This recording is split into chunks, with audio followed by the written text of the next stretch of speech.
All right, let's go ahead and move on to end of year 4 and discuss identifying what is required to prepare for the end of year 4 data collection. End of year 4 involves students with disabilities. The end of year 4 submission data comes from your special education data system, or SEDS. However, LEAs and data coordinators need to monitor the snapshot and the validation errors because many errors are related to the enrollment and special education plan type. Students with disability data is used to meet the reporting requirements of Section 618 of the Individuals with Disabilities in Education Act, or IDEA. The files that are used to submit this data are the Students with Disabilities Status, or SWDS file. This is used to determine a student's eligibility for and participation in the special education program at any given time. This is again in line with IDEA reporting, DataQuest, and the California School Dashboard. We then have the Students with Disability Meetings, or MEET file. This is used to capture the dates that specific types of statutory meetings were held, including initial evaluations, annual plan reviews, eligibility reevaluations, and pending meetings. The MEET file will be used to monitor the timeliness of the statutory meetings. We then have the Students with Disabilities Plan, or Plan file type, which is used to identify the specific plan and settings that a student is on at any given time. We also have the Students with Disabilities Services, or SERV file type. This is used to report services for children and students ages 0 to 22 who are eligible and participating in the special education program and have active plans or will have active plans during the reporting year. However, the SERV file will not be collected in end of year 4 in the 23 to 24 academic year. So be on the lookout for it in future submissions, but there is an exception for the SERV file in end of year 4 in academic year 23-24. We then have the post-secondary status, or PSTS file, which provides outcomes for students with disabilities a year after leaving secondary or K through 12 education. Again, it is essential for an early start and a successful finish to end of year 4 to identify and establish relationships with the staff involved in the data submission as early as possible. And in end of year 4, this involves school site staff, special education staff, SELPA directors, site administrators, student system support staff, and student families. Okay, this slide contains, again, the pre-snapshot activity for end of year 4. So what can be done before May 7th? So what can be done now for end of year 4?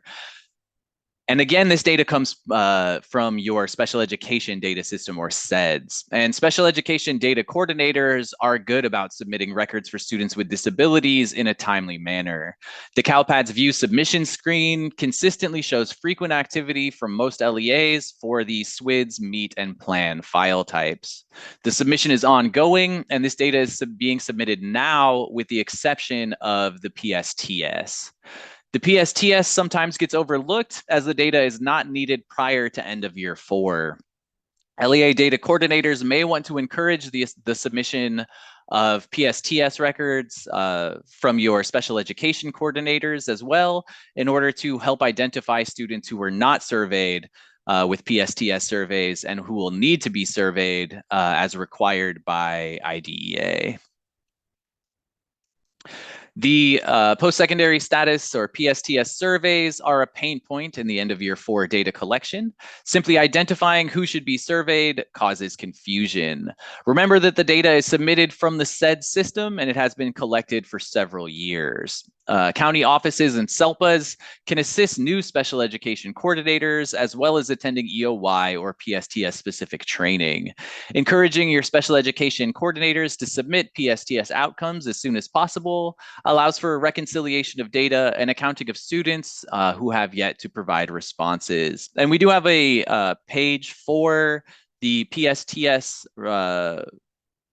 PSTS file type in our CalPADS user manual. So if we go to the user manual, the landing page that we arrive at, if we go to documentation.calpads.org, if we click on functionality map in the ribbon at the top of the page, and then online maintenance and student maintenance, we'll see post-secondary status details here. And indeed, this is where you find the file details for the student record file types. We also have staff records just below it, course and incident data. But for this, we're sticking with student data, and we're going to the post-secondary status details page. This has details for the post-secondary status file type. The post-secondary status file is submitted for CTE students in fall 2 and is fall 1, and is submitted for students with disabilities in end of year 4. So this does have information on reporting PSTS for both CTE and for students with disabilities. So there is information for both of those, but please, for end of year 4, pay particular attention to the information for students with disabilities. There's a lot of good information in these PSTS or in this PSTS page of the CalPADS user manual, including a PSTS survey template guide. We've got FAQs, a lot of guidance included here.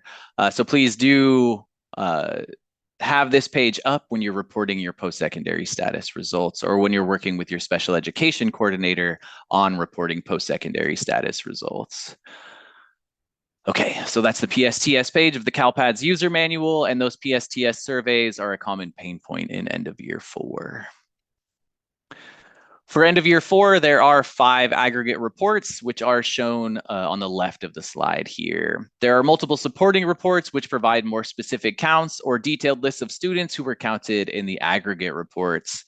For most LEAs, these reports can be pulled at the start of end of year and monitored until you're ready for certification.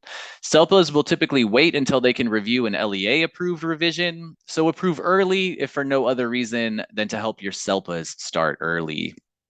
And remember, the arrows show how reports link to other reports, with the green reports being aggregate reports that need to be reviewed and verified in order to certify, and the orange reports being supporting reports, which help you to interpret the aggregate reports and reconcile them with your student information system. And the arrows show which supporting reports support which aggregate reports. So report 16.6, students with disabilities, student services, student list, helps support report 16.5, students with disabilities, student services by primary disability. So that is how these reports relate to one another. Please review the end of year 4 data mapping guides in the CalPADS user manual, as this resource will assist you with the data elements used in the counts for the aggregate reports, and will assist data stewards with reports review and verification by identifying source documents and systems. These 2 reports, report 16.11 and 16.12, are SELPA reports that are relevant in end of year 4. All right, PSTS data can be submitted at any time. It's a good practice to upload PSTS data just prior to the start of end of year, so just prior to May 7th, so that the reports will show you the students and their outcomes as soon as the snapshots are available. This will allow the special education team to target those who have yet to receive surveys or who have yet to respond to their surveys.